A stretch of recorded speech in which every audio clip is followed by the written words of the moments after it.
Elian was 22, a man with the face of a boy and eyes that held a terrifying secret. He sat on the edge of his cot in the broken shack at the valley's edge.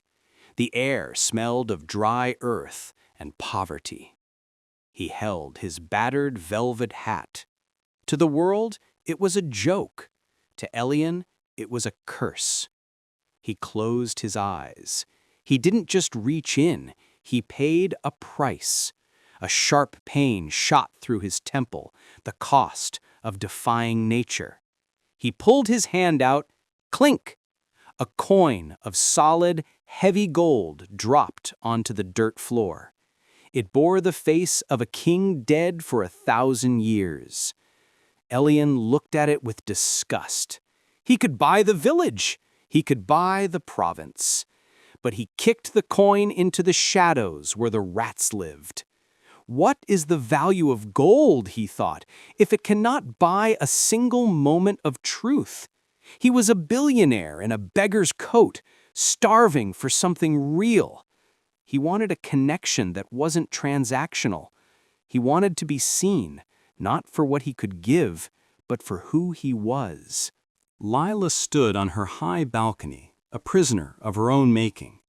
At 33, she felt her life was already a sunset. She was the silent widow, draped in black silk, beautiful and terrifyingly lonely. Below her, the village whispered. Social proof was a heavy chain. She is too proud, they said. She is fading, they whispered. Who would want a widow when there are fresh flowers in the market? Layla heard them in her mind, and she believed them. Then the wind changed everything. A sudden gust ripped a silk handkerchief from her hand. It fluttered down, dancing over the sharp iron gates, landing in the dust of the road. Elian was walking by. He didn't just pick it up. He caught it mid-air with a grace that startled her. He looked up. For a moment, silence stretched between them. He saw a woman of power. She saw a boy of poverty. "Your flag has fallen, my queen," Elian shouted, his smile crooked and blindingly bright.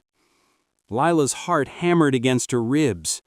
She should have scolded him, but the way he looked at her, without pity, without greed, froze her.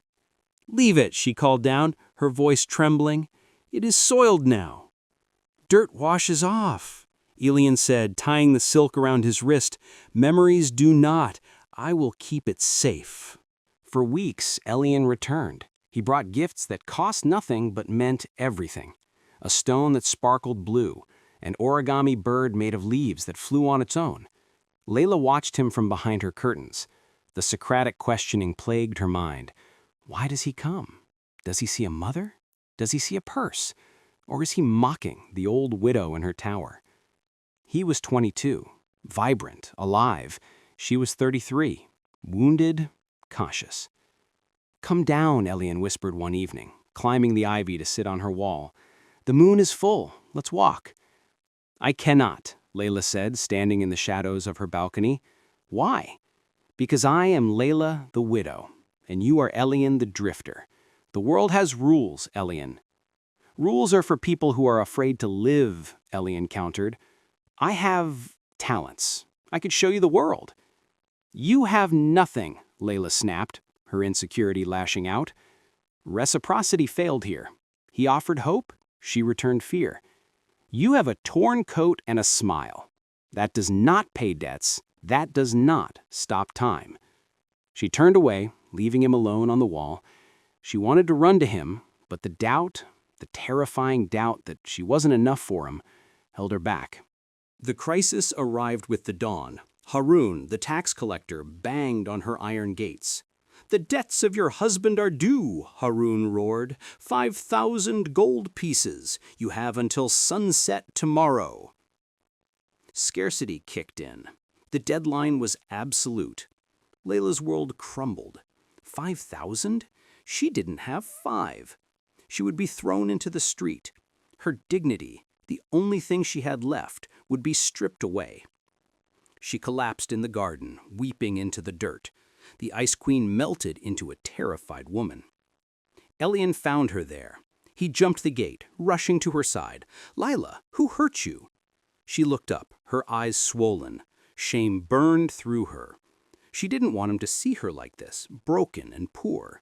She needed to push him away to save her pride. "Get out!" she screamed, scrambling back. "Go play your games elsewhere, boy!" "Tell me the problem," Elian pleaded. "The problem is gold," Layla shrieked, her voice cracking. "The problem is that I am a woman about to be ruined, and you are a useless child who can do nothing. Can you stop them? Can you pay them? No, you are nothing."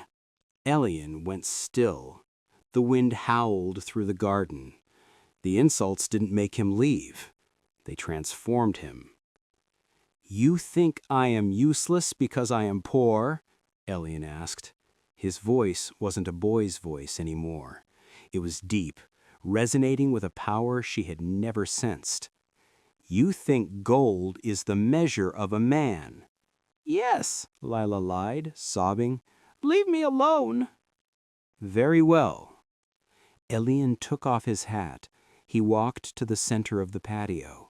He looked at her with eyes full of sorrow.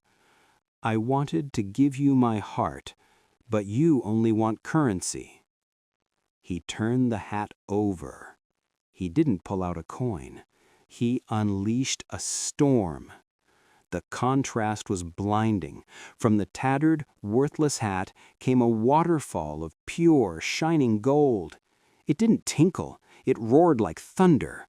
Coins poured out, piling up, burying the flower beds, burying the stone bench. Layla stopped crying. She stopped breathing. She stared in horror. The pile grew higher than her waist. 10,000, 20,000 gold pieces. A fortune that could buy a kingdom. Elian stopped. He threw the hat onto the pile. "There," he said coldly. "There is your safety. There is your dignity. You are rich now, Layla. You don't need the useless boy anymore." He turned and walked away. He didn't look back. Layla stood alone in the silence. The gold glittered, mocking her. It was cold. It was dead. She had what she said she wanted. She was saved. But the psychological price was too high. She had traded the only person who made her feel alive for a pile of metal. She realized then, with a jolt of nausea, that the age difference didn't matter. The money didn't matter. The gossip didn't matter. Elian had hidden his power not to deceive her, but to find someone who loved him, not the gold. And she had failed the test. "No," she whispered. She looked at the gold. It meant nothing without him. "No!" she screamed. She kicked the gold. She scrambled over the pile, sliding on coins, falling, scraping her hands. She didn't care. She ran to the gate. She ran down the hill. Her veil tore away. Her hair, wild and dark, whipped around her face. She was 33, breathless, hysterical. "Elian!" He was far down the road, walking into the twilight. "Elian, stop!" He didn't stop. He was broken. She summoned every ounce of strength. She sprinted, her chest burning, and collided with his back, wrapping her arms around his waist, burying her face in his worn coat. "I don't want it," she screamed into his spine. "I hate it. Take it back." Elian froze. He tried to pry her arms off. "You have your status, Layla. Let me go." "I don't want status." She spun him around. She grabbed his face, forcing him to look at her. Tears streamed down her face, mixing with the dust. "I was a coward. I was scared because I am old and you are bright and new. I pushed you away because I was terrified you would leave me." Elian stared at her. He saw the truth in her eyes, the raw, unguarded fear. "I don't care about the gold," she sobbed, shaking him. "If you are poor, I will be poor. If you starve, I will starve. Just Don't look at me with cold eyes, please." The wall between them shattered. Elian's face crumbled. The powerful alchemist vanished, leaving only the man who loved her. "You foolish woman," he choked out. "I could never be cold to you." He pulled her in, crushing her against him. He kissed her, not a gentle, boyish kiss, but a desperate, consuming claim. It was the blast of emotion they had both denied. It was messy and wet with tears, and perfect. "The gold stays there," Elian whispered against her lips. "Let the tax collector choke on it. We go." "Where?" Layla asked, clinging to him. "Anywhere," Elian smiled, the light returning to his gray eyes. "Somewhere out of the crowd. Just you, me, and the wind." Hand in hand, they walked away from the fortune, leaving the gold for the greedy, taking only the magic that mattered.